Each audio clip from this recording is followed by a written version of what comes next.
참으로 좋은 날입니다. 하나님께서 여러분의 삶을 사랑으로, 축복으로, 은혜로 가득 채워주시길 바랍니다. 우리가 같이 매일같이 믿음의 고백을 하고 있습니다. 이 5가지 고백이죠. 일어나면서 또 우리 하루 살아가면서 이 5가지 고백을 우리가 좀 계속했으면 좋겠습니다. 하나님 사랑합니다. 하나님 감사합니다. 하나님 행복합니다. 하나님 도와주세요. 하나님 함께 해주세요. 이 5가지 고백 우리가 매일같이 고백하면서 우리의 입에 이것이 붙었으면 좋겠고요. 이 말씀 그대로 하나님의 놀라운 은혜가 우리 가운데 넘쳐날 수 있기를 바랍니다. 자, 오늘 우리가 함께 나눌 말씀은 출애굽기 10장 21절에서 29절 말씀. 출애굽기 10장 21절에서 29절 말씀. 자, 우리 같이 읽도록 하겠습니다. 여호와께서 모세에게 이르시되 하늘을 향하여 내 손을 내밀어 애굽 땅 위에 흑암이 있게 하라. 곧 더듬을 만한 흑암이니라. 모세가 하늘을 향하여 손을 내밀매 캄캄한 흑암이 3일 동안 애굽 온 땅에 있어서 그동안의 사람들이 서로 볼 수 없으며 자기 처소에서 일어나는 자가 없으되 온 이스라엘 자손들이 거주하는 곳에는 빛이 있었더라. 바로가 모세를 불러서 이르되 너희는 가서 여호와를 섬기되 너희의 양과 소는 머물러 두고 너희 어린 것들은 너희와 함께 갈지니라. 모세가 이르되 왕이라도 우리 하나님 여호와께 드릴 제사와 번제물을 우리에게 주어야 하겠고 우리의 가축도 우리와 함께 가고 한 마리도 남길 수 없으니 이는 우리가 그 중에서 가져다가 우리 하나님 여호와를 섬길 것임이며 또 우리가 거기에 이르기까지는 어떤 것으로 여호와를 섬길는지 알지 못함이니이다 하나 여호와께서 바로의 마음을 완악하게 하셨으므로 그들 보내기를 기뻐하지 아니하시고 바로가 모세에게 이르되 너는 나를 떠나가고 스스로 삼가 다시 내 얼굴을 보지 말라. 내가 내 얼굴을 보는 날에는 죽으리라. 모세가 이르되 당신이 말씀하신 대로 내가 다시는 당신의 얼굴을 보지 아니하리이다. 아멘. 우리 삶에 있어서 이 빛은 굉장히 중요합니다. 특별히 이제 태양빛은 우리 사람과 동물과 식물들에게 있어서 생명을 유지하고 지탱하는 아주 중요한 것이 됩니다. 그래서 지금 애굽 때뿐만 아니라 전 세계적으로 이 태양이 신으로 존경받고 숭배가 되었습니다.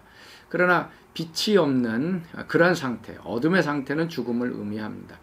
그래서 창세기 1장에 보면 하나님께서 천지를 창조하실 때 빛을 먼저 창조하셨고 빛이 없었던 그때에는 혼돈과 공허가 가득했고 거기에는 죽음만이 있었습니다. 그러니까 빛이신 하나님께서 없는 그런 상태가 이제 어둠이 되게 됩니다. 오늘 9번째 재앙이 바로 이 흑암의 재앙입니다. 자, 21절 말씀 보면 이렇게 말씀합니다. 여호와께서 모세에게 이르시되 하늘을 향하여 내 손을 내밀어 애굽 땅 위에 흑암이 있게 하라. 곧 더듬을 만한 흑암이니라. 모세의 이 손을 내민다는 것, 이 팔을 내민다는 것, 이게 굉장히 중요합니다. 하나님께서는 이 모세에게 지팡이를 주셨고요. 손을 내밀면 메뚜기 떼가 오기도 하고, 손을 내밀면 이제 우박이 내리게 하고. 그래서 손을 든다라고 하는 것은 하나님을 향해서 우리가 기도하는 것이 될 수도 있고요. 그 다음에 하나님의 능력이 나타나는 그러한 표시가 됩니다.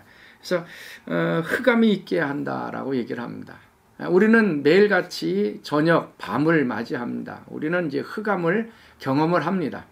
근데 이 9번째의 흑암의 재앙은 우리가 매일같이 경험하는 이 저녁, 밤의 흑암과는 완전히 다릅니다.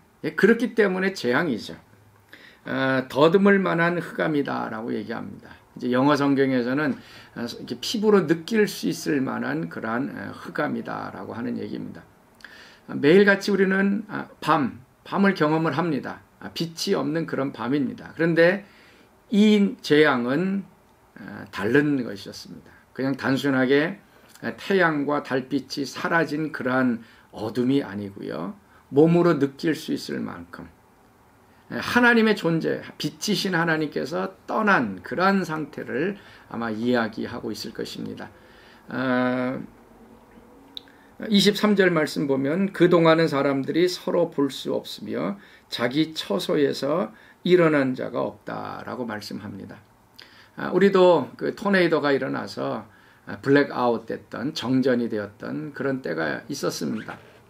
그때 모든 전기들이 다 나갔을 때 어둠이 캄캄했습니다. 그때 우리는 이제 촛불이라든지 아니면 랜턴을 사용해서 조그만 불빛을 우리가 만들어냈습니다.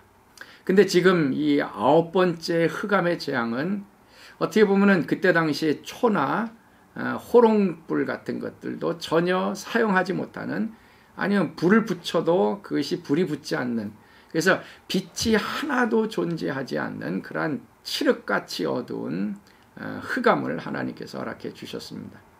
그래서 서로 볼 수 없다라고 얘기하고 있습니다. 앞에 앉아 있는 사람이 얼굴이 보이지 않습니다. 한 30cm, 50cm 앞에 있는 사람이 얼굴을 볼 수 없는, 앞에 무엇이 있는지를 분간할 수 없는 것이고요.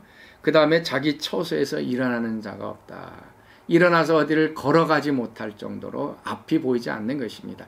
어떻게 보면 눈에 보이지 않는 그러한 강한 초자연적인 어둠을 하나님께서 주신 것입니다. 바로 이것이 재앙인 것이죠.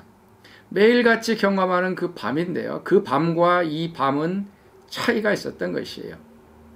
절대적으로 아무것도 보지 못하고 걸어가지도 못하고 움직이지 못하는, 이 피부로 느낄 만한 그러한 흑암이 그들 속에 있었던 것입니다. 바로 이것은 이제 태양신이었던 라를 하나님께서 심판하시는 것이었습니다. 어떻게 보면은 이 어둠은 하나님의 빛이 된 빛이라는 것을 말씀하고 계시는 것이고, 내가 생명이다라고 하는 것을 말씀하고 있는 것입니다. 근데 또 재미난 것은 23절 말씀 보면 온 이스라엘 자손들이 거주하는 곳에는 빛이 있었다라고 얘기합니다. 하나님께서 하나님의 백성들을 특별히 구분하셔서 그곳에는 빛이 있게 됐고, 애굽 땅에는 빛이 존재하지 않는 그러한 모습입니다. 홍해를 건널 때도 마찬가지로 하나님께서 이스라엘 백성들 가운데는 빛이 있었고, 따라오는 애굽 군대에는 어둠이 있어서 따라오지 못하도록 막으셨던 것을 보게 됩니다. 하나님이 있는 곳, 하나님의 백성들에는 빛이 있고 생명이 있고 하나님이 있었던 것입니다. 그러나 하나님이 떠난 흑암이 있는 곳에서는 아무도 움직이지 못하는 그런 죽음과 절망 가운데 거하게 됩니다. 하나님을 떠난 이 세상 사람들은 어둠 속에 있습니다. 어떤 경우에는 우리는 어둠을 더 좋아하기도 합니다. 그래서 우리도 옛날에는 어둠이었더니 이제는 빛의 자녀다라고 말씀을 합니다. 하루 이틀 어둠 속에 있는 건 괜찮습니다. 그러나 계속적으로 어둠 속에 있는다는 것은 절망이고 죽음을 이야기하고 있습니다. 무슨 말씀을 오늘 강조하고 있는 것인가? 하나님을 떠나게 되면, 하나님이 그곳에 계시지 않으면 그곳에는 어둠이고 결국에는 죽음이 된다는 얘기입니다. 분명하게 애굽 땅에는 어둠이 있었고 이스라엘 백성들 가운데는 빛이 있었던 것을 우리가 보게 됩니다. 우리가 어둠 가운데 있으면 길을 잃어버립니다. 길을 알고 간다고 하지만은 제대로 길을 찾지 못하고 길을 잃게 되어지는 것입니다. 우리가 하나님 없이, 하나님의 성령의 역사가 없이 우리가 어떤 일들을 행했을 때는 이 어둠 속에 거하는 것처럼 우리는 잘못된 선택을 할 수도 있고 잘못된 곳으로 가게 되어집니다. 그래서 에베소 4장 18절 말씀 보면 총명이 어두워졌다라고 말씀을 하고 있습니다. 우리의 지혜, 우리의 생각이 어두워집니다.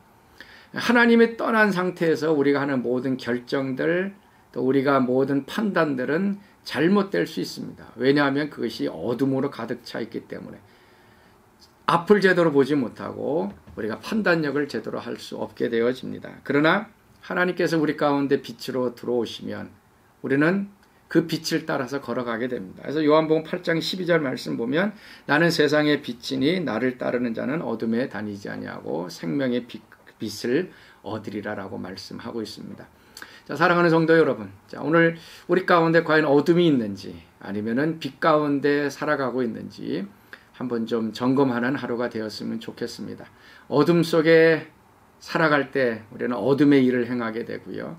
어둠 속에서는 길을 잃고 어둠 속에서는 죽음으로 치닫게 됩니다. 그러나 예수님을 우리가 따르게 되면 생명의 빛, 그래 우리는 길을 잃지 않게 되고 또 하나님의 말씀이 우리의 발의 등이요 또 우리의 길의 빛이라고 말씀하셨기 때문에 하나님이 우리와 함께 하시면 우리의 길은 또 밝게 빛나게 되어질 것입니다.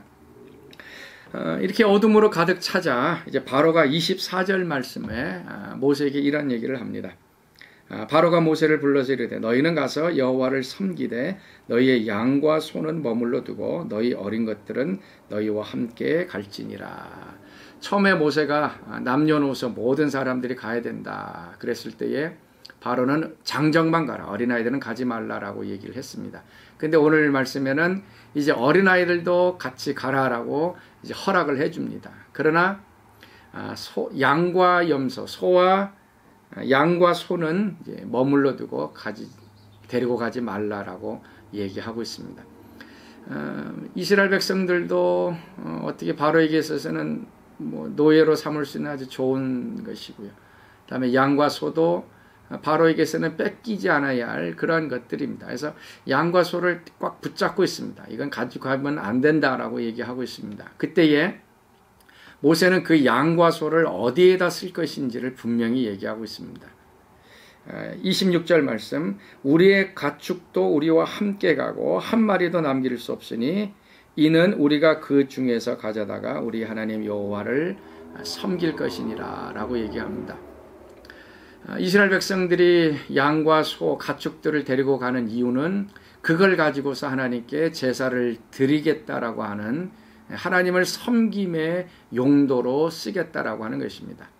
바로는 그 양과 소를 자기가 가지려고 했지만 이스라엘 백성들은 그걸 가지고 하나님을 섬기고 하나님을 위하여 드리는 데 쓰겠다라고 말씀하고 있습니다. 양과 소는 어떻게 보면 우리의 재산을 얘기하는 것이죠. 우리의 물질을 얘기하고 있는 것입니다. 우리의 것입니다. 그러나 우리가 구원받은 다음에는 그 물질들, 그 재물들이 하나님을 섬기는데 쓰여질 때 그 본래의 목적을 발휘하게 되어지는 것입니다. 우리가 양을 잡아먹고 소를 잡아먹고 내 배부르는 데 쓰는 것이 아니라 하나님이 기뻐하시는 하나님을 섬기고 예비하는 데 드려지는 그런 제물로 드려지는 것입니다. 나중에 뒷부분에 보겠지만 이스라엘 백성들이 출애굽할 때 주변 사람들에게 금과 은과 폐물들을 또 다 빌리게 됩니다. 그래서 출애굽할 때에 이스라엘 백성들은 그 손에는 금과 은 폐물들 여러 가지 것들이 다 많이 있었습니다. 근데 그것을 하나님께서 요구하신 이유는 무엇인가 하면 그걸 가지고서 성막을 짓는데 사용되어지는 재료가 되기 때문에 그렇습니다. 자, 오늘 우리의 그 재물들, 우리의 소유물들 그것을 하나님을 위하여 드려지고 하나님을 섬기는 데 드려지고 또 주의 나라 하나님의 복음의 전파를 위하여 드려지는 데 쓰이는 것이 하나님이 원하시는 그러한 물질 사용이라는 것을 오늘 다시 한번 기억하는 그런 하루가 되었으면 좋겠습니다.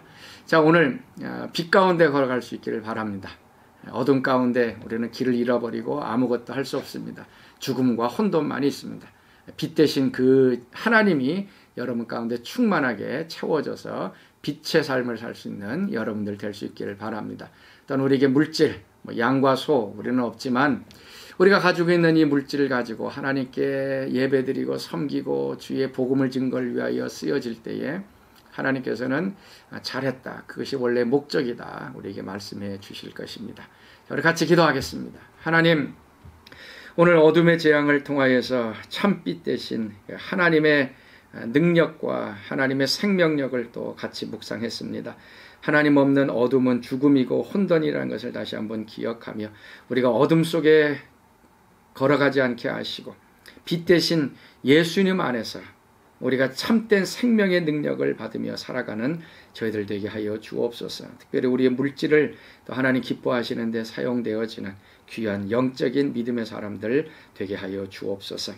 이제는 우리 주 예수 그리스도의 은혜와 하나님의 그 크신 사랑하심과 성령의 교통과 충만하심이 오늘 새벽 말씀에 참여한 모든 사랑하는 성도들 가운데 지금부터 영원토록 함께 하시기를 간절히 축원하옵나이다. 아멘.